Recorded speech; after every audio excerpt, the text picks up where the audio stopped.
Hi everyone, this is Alex with you again. Today we open chapter 7 of this little blue book, and while I will be reading, I will also show you some vintage items that my father has, which I think they are very pretty and interesting. So, without further ado, I'll present you this very pretty vase.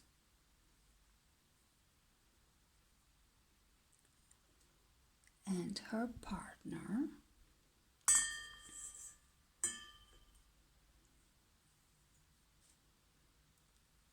And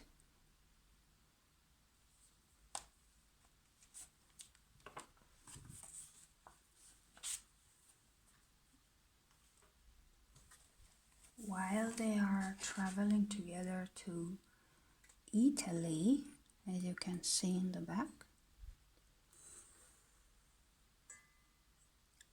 we would read Chapter 7, Paragraph 1. Experience is a teacher, sometimes an impediment. There is a blurry line between trauma and truth. Follow your intuition. It is that neutral voice randomly beaming through the clouds of your mind, like a ray of sun.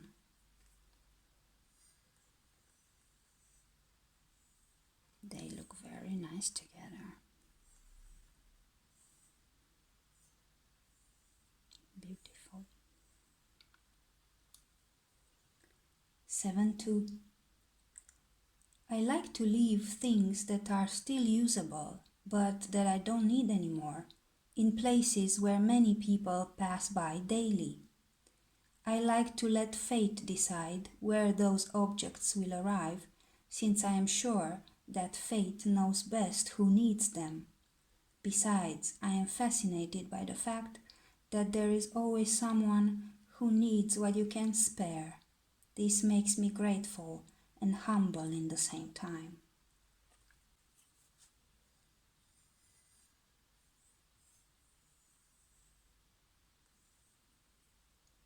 Now,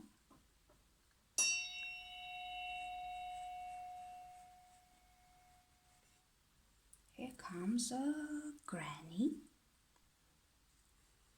This is a granny. She's also on holiday in Italy. And also, to present you her little nephew.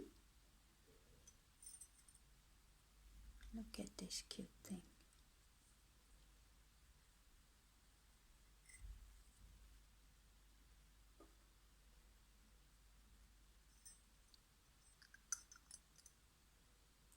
Is there a genie in here?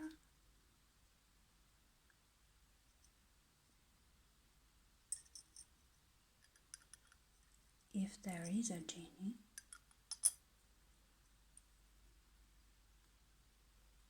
may he listen to my wish. 7.5. I don't want another life. I want this one a little bit easier.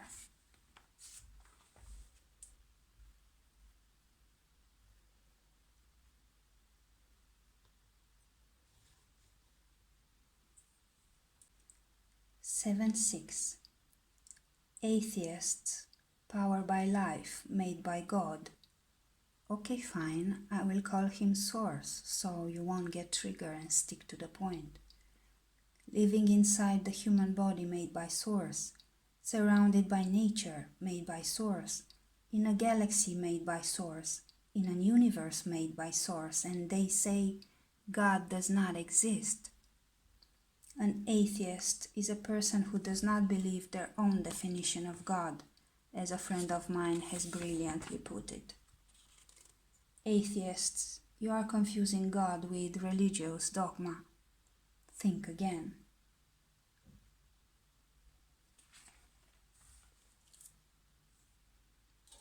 Now, another character comes in sight.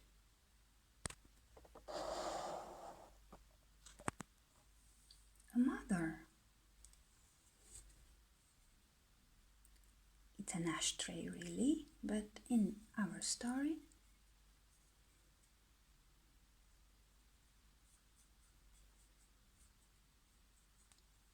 she's a mother.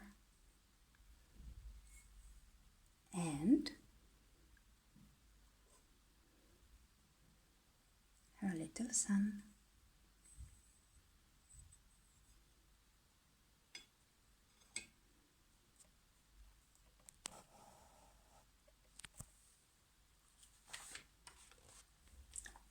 Seven. Under the recent revelation of watching myself develop toxic attachments within days and out of scratch, I will exonerate my past self and anybody else for not being able to easily let go of unsuitable partners. Emotional attachments are incredibly strong. I am growing a sense of respect for them. They are so primitive that no logic can touch them. I guess the only cure is to nurture that need as you would a child who lost their favorite toy. Humbled I am.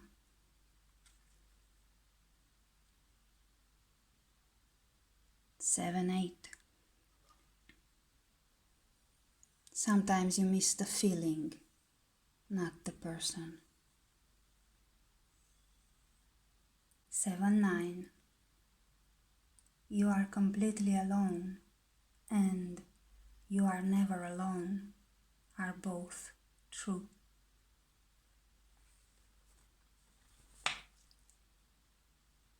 And the last character in our trip, the guide. This is the guide of this small group traveling to Italy. A bit dusty from the road. Looking to please everybody and keep everybody organized and satisfied.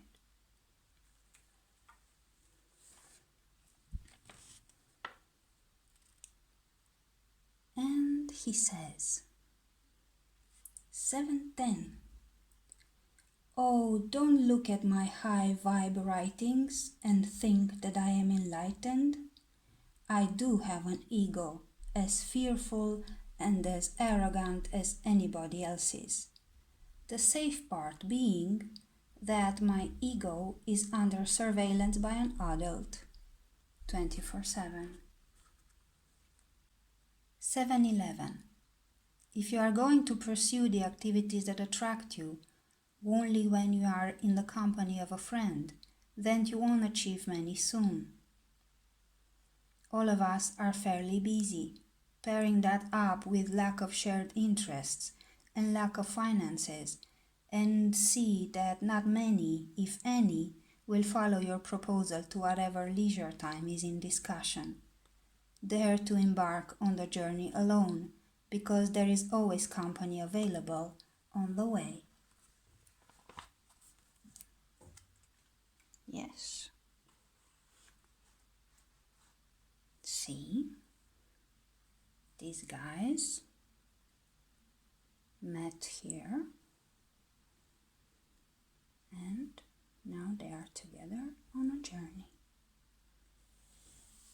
I hope you enjoyed our little reading time with these beautiful objects made to play characters in a little story we just made up. I'll see you soon. Have a pleasant day. Bye.